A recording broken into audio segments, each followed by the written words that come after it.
तो इस तरह से इनका नाम जप नाम कीर्तन अनवरत चलता रहा।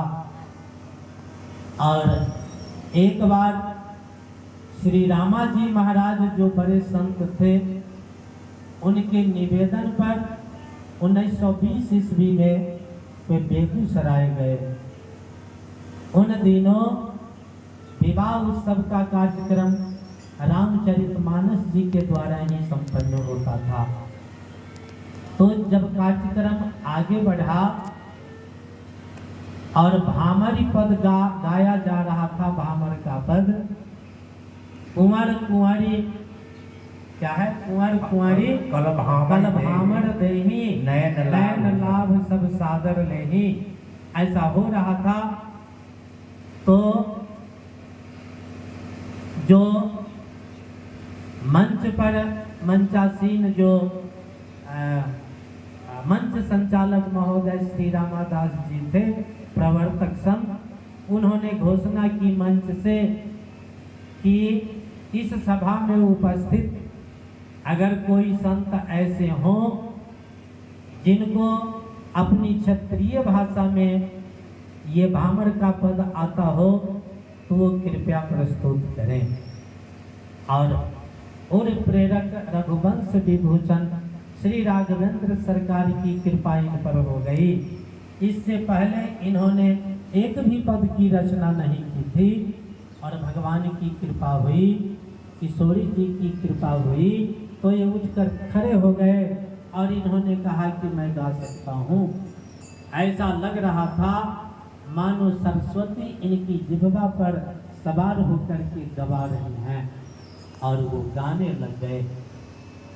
चारों दुल्हा देत भमरिया है, संग सोहे नागरिया है, हाँ, संग सोहे सोहज दुलही नगरिया है, गौर श्याम श्याम गौर चारों जोड़ जोड़िया, हरे हरे होत चहुरिया है।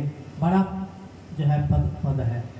और अंत में उन्होंने लिखा अंतिम कड़ी में कि फूली न समात सखी मोदिया किंकरिया, लली लाल ललनी लखनी लजोरिया है। तो अपने जीवन का पहला पद उन्होंने रचा।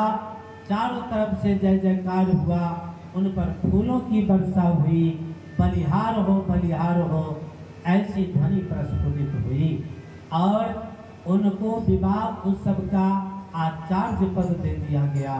और तब से तो भगवान की ऐसी कृपा हुई कि पदों की बौछार लग गई।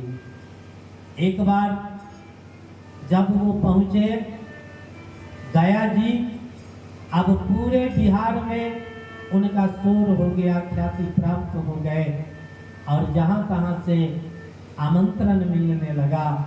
तो जब गया जी पहुंचे तो वहां भी उत्सव बड़ा ही आनंदमय ढंग से हुआ।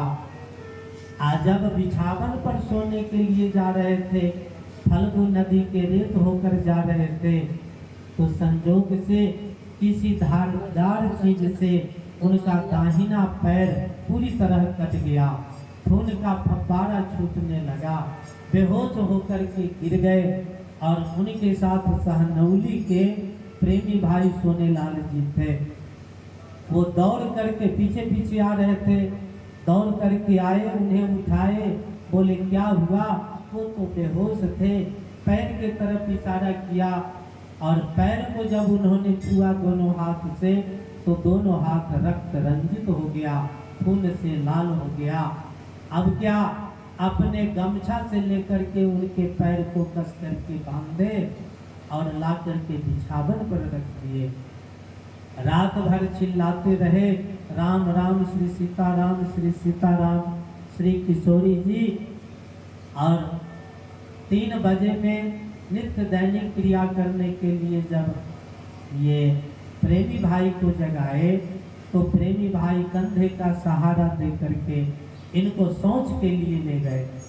शौच के लिए गए, एक पेड़ के ओट में जो ही बैठना चाहते हैं, तो 11 वर्षीय एक श्रृंगार विभूषिता दिव्य बालिका प्रकट हो गई।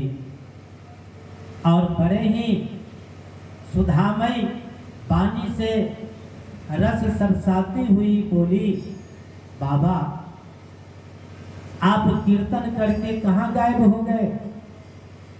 मेरी माँ तो आपको बहुत ढूंढी, आपके पैर कट गए हैं ना। माँ ने आपके पैर में लगे जख्म को भरने के लिए मलहम दी है और लाल रंग की पट्टी दी है, लगा लीजिए, पट्टी बांध लीजिए। और श्री मोदलता जी महाराज ज्यों ही बैठे तो किशोरी जी को पहचान गए। वो जान गए कि ये तो किशोरी जी हैं, और ज्यों ही पैर छूने के लिए बढ़े कि वो तब तक जो है पट्टी पैर में अपने ही हाथों से किशोरी जी बांध चुकी थी और अदृश्य हो गई। बहुत देर बीत जाने के बाद जब सोनेलाल जी को शंका हुई तो सोनेलाल जी जाते हैं तो देखते क्या हैं कि तो ये अचेतन अवस्था में पड़े हुए हैं। वो चिल्लाने लगे, अपने कंधे पर उठा करके उनको बिछावन पर लाए तो देखते क्या है कि दाहिने पैर में लाल रंग की पट्टी बंधी है। पट्टी को जब हाथ लगाया तो उन्होंने इशारा किया, मत छुइए, और लगभग बेहोशी अवस्था में थे। थोड़ा देर बाद जब उन्हें होश आया तो उठकर बैठे और सोनेलाल जी से कहे, प्रेमी भैया मुझे तो लगता है पैर का सारा दर्द गायब हो गया, जरा पट्टी तो खोलो। और पट्टी जब खोली गई तो क्या देखा गया, खून का नामो निशान नहीं, बिल्कुल पैर साफ और कटे का कोई निशान नहीं। लग रहा था कि कहीं कटा ही नहीं है। उस पट्टी को बड़ी सावधानी से सोनेलाल भैया प्रेमी जी ने अपने जेबी में रख लिया और यहाँ आने के बाद जीवन भर उस पट्टी की पूजा धूप अगरबत्ती से सेवा करते रहे। इस बात को श्री किशोरी शरण जी महाराज जो यहाँ के स्थानीय संत थे, जो श्री सिया रसिक शरण जी महाराज के सदगुरुदेव थे, वो कहा करते थे, हम लोगों को कभी कभी कहा करते थे। और एक और छोटा सा, वो बड़ा ही भावुक है। यहाँ बसुआ में प्रेमी संत लोगों ने आमंत्रण दिया कि आप यहाँ विवाह कीर्तन करिए, और विवाह कीर्तन के लिए डेट बना 2-3 दिन बाद। और जब वो जा रहे थे तो गंगिया से नेताजी श्री राम दयालु बाबू का एक दूत आया। उन्होंने कहा कि आप कहाँ जा रहे हैं, नेताजी आपको बुलाए हैं। तो इन्होंने कहा कि उनके यहाँ हम कल आएंगे, और यह कह करके चल दिए। बसुआ गांव के पास एक नदी बहती है और वहीं हाई स्कूल है जहाँ मैंने 11 वर्षों तक साइंस टीचर रहे। तो वहाँ पर वो रास्ता थोड़ा नीचे था, बैल हड़क गया, टायर ये बैलगाड़ी से जा रहे थे, बांस के झोझ में चला गया, अंधेरा छा गया था। तो अब क्या हो, गाड़ी को पीछे करना बड़ा मुश्किल हो रहा था। उतने ही में देखते क्या है कि इस अंधेरे में एक बड़ा ही मोटा आदमी कंधे पर मोटा लाठी लिए हुए आया और पहलवान को डांटने लगा। कहा कि तुम्हें रास्ता देखा नहीं था, चलो हम ले चलते हैं। और बैल को जुआ करके वो ऐसा लगा कि एक ही धक्का में वो नदी को पार कर दिए। श्री मोदलता जी महाराज ने अपने प्रेमी भैया सोनेलाल जी को कहा, जाने प्रेमी भाई जी, ये लाठी वाला ये पहलवान कौन थे? कहा कि हम तो नहीं जानते हैं। कहा कि साक्षात हनुमान जी थे जो हम लोगों की मदद किए हैं। और वहां आकर के हनुमान जी महाराज की जय, भगवान की जय। तो कुल कीर्तन वहां खूब जमा कल होकर के आए, बुखार हो गई, वहां गंगिया नहीं जा सके और रात भर सोचते रहे कि मैं झूठा साबित होऊंगा।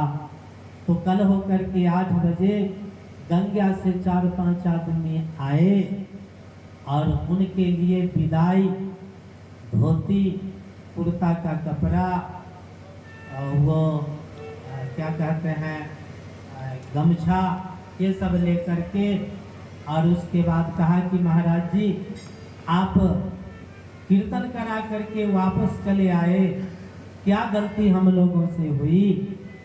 तो महाराज जी फपक फपक करके रोने लगे, कहे कि मैं तो बुखार से पीड़ित हूँ, मैं जा नहीं सका और मैं इसीलिए रो रहा हूँ कि मेरे चलते मेरी अनुपस्थिति में भगवान को आना पड़ा। तो ये सब चमत्कार उनके जीवन में अनेकों बार ऐसा हुआ। धन्य है ये हमारे महाराज जी श्री मोदलता जी महाराज, जिनकी अनुपस्थिति में भगवान को बार बार आना पड़ा। तो अब इन्हीं चंद शब्दों के साथ मैं अपनी वाणी को विराम दे रहा हूँ। जय जय श्री सीताराम।